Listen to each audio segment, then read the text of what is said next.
তোমার চ্যানেল বাঙালিয়ানা। দেখো বন্ধুরা, আমি আজকে একটু অন্যরকম করে সয়াবিনের তরকারি করবো।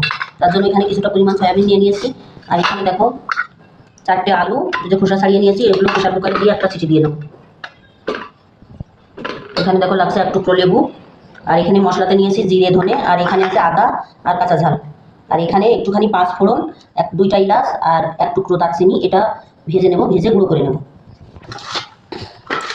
দেখো সোয়াবিনগুলো সেদ্ধ করে ভালো করে চিপে নিয়েছি, একটুও জল নেই হতে। আর এখানে যে আলুগুলো সেদ্ধ করে নিয়েছি, এইভাবে এরকম ভেঙে ভেঙে নেব।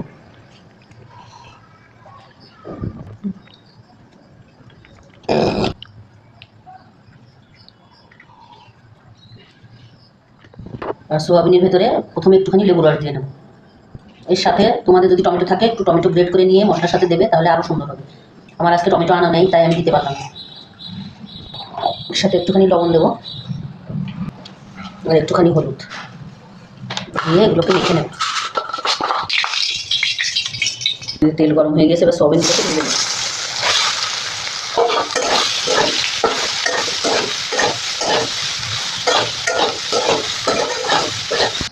দেখো বন্ধুরা, এই যে সোয়াবিনগুলোকে ভেজে নিয়েছি। তাই তেল দেবো। দেবো 2টো তেজপাতা, একটা শুকনো লঙ্কা,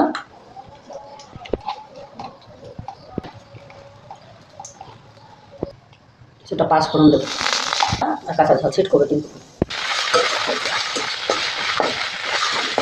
এবার এই মশলাটা দিয়ে দেবো। দেবো পরিমাণ মতো লবণ, হলুদ।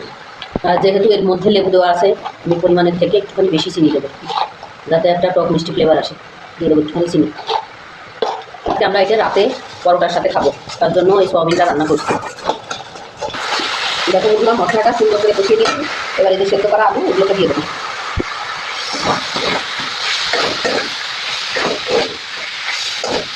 ভেজে রাখা সয়াবিন দিয়ে দেবো। এবার একসাথে সব কিছু সুন্দর করে কষিয়ে নেব। দেখো কষিয়ে নিয়েছে, এবার পরিমাণ মতো জল দিয়ে দেবো।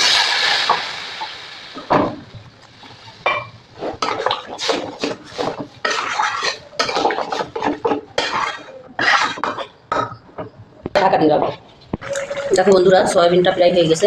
এবার যে গুঁড়ো ভাজা মশলাটা করে রেখেছিলাম, ওটা উপর থেকে দিয়ে দেবো। এই মশলাটা দেওয়ার পরে খুব বেশি ফোটাবো না, তাহলে মশলার যে সেন্ট ওটা থাকবে না। ওর জন্য এবার একটু সামান্য নাড়াচাড়া করে নামিয়ে দিই।